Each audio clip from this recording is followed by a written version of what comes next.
yo jami kisal Allah woni won bandiraɓe fulɓe on calminama noon fof ko yere pullo ba salminta mon ɗo e Washington DC hande altine capantati lewru mars hitande 2020 eɗen mbaɗa oɗo audio in yaada e ngal ɗo natal gongal ɗo natal ngal ko tintinde kala ɗo ɓi pullo woni e dunde baba adama nde eɗen tintin ɗum bone gonɗo wadde e nder Sénégal mayde leñol ngol woni e warede leñol men ɗemgal men woni e warede e nder leydi men Sénégal taw ala worɓe ɗum e wadde so wona ɓiɓɓe leñol ngol ɓiɓɓe fulɓe wiyoɓe mbimi e mbimami nanoɓe ɗemgal ngal haaloɓe ngal ɓe jihnaɓe mumen kalata ngal taw ko ɓen daari hande e nder Sénégal banda men kolleri men e bangeji foof gouvernement Macky Sall walla Macky Sall e gouvernement mum taw ko ɓiɓɓe fulɓe meeɓe fonnoɓe wonde yontaɓe leñol taari ɗum gila dow ha less pelliti nanodiri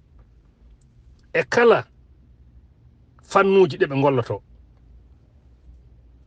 hirsude warde hen ɗemgal ngal wattude ittude ko wone constitution o ɓe mbatta hen ɗemgal gotal woni wolof o natal ngal ɗo ngal wi ko oto war ɗemgal am mbarami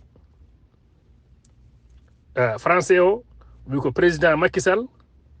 et Racine Talla, directeur général de la RTS, vous êtes complice de l'assassinat des langues nationales, en particulier le pulaar, censé être une langue sous-régionale. Ko jiton ɗo ko no wayno wakande ko goski woni ɗo pulaar ɓe mbaɗi hen woni koye ubbede taw ne wuuri. La télévision nationale RTS, financée par l'argent du contribuable sénégalais, piétine les langues nationales et tue la richesse culturelle du Sénégal au profit d'une seule langue. Et lesto,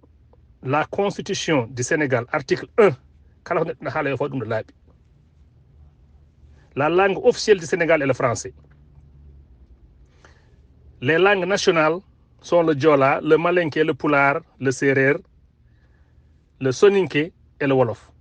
Côté de dem de Djegom, constitution sénégalaise et article 1.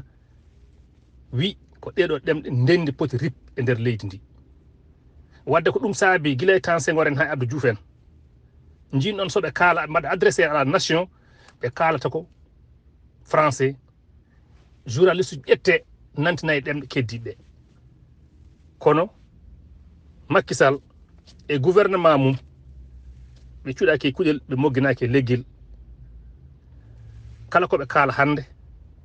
ma puɗɗima e wolof ɓe deftini hen français walla puɗɗima e français ɓe pawa hen wolof ɓen ɗem dam ɓe kalata ɗum ɗon noon bandiraɓe ko andinde mon en nani eɗen kalɗe ɗo guila 2017 faade hande lecture pour tous nen ɗon addama 42 milliards waɗama financé 90% e financement o ko wolof wone jangguinede ɓe menni hen pulaar seeɗa ɓe pulli hen guite men e leydi seereer wadda hen seeɗa son ƴeewi région ji ɗo ɗum wone jangguinede ɗo ko région ji jolfoɓe ɓuuri hewde ngal ɗemgal ɓuuri hewde ɗum ɗon noon bandam en paame ɗum woni e yaade e nder leydi ndi eɗen ñaagui kala ɗo ɓi pullo woni joguiɗo konngol e nder Sénégal bawɗo haaldude e fulɓe men ardiɓe leydi Sénégal hande yo tinno waɗa ko waɗa hen wulango jamma accittake e goto gande koye banda men gande koye ɗemgal men ɓiɓɓe fulɓe wiyoɓe mbimi ɓe jakorno ɗen nene mbara ɗemgal ngal hande nen daari nden darde à 100%. ɓe mbi so gacce gasi kono wurde weɓat kamɓene hande gacce koko guitta hen ha laaɓi ɓe goni koye wadde koko weeli ɓe goni wadde koko fewnitiɓe wadde noon min kalata gila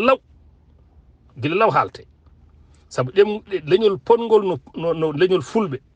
sa wi aɗa wara ɗum e nder Sénégal bandiraɓe gande ko ɗum wona ɗum moƴƴi faya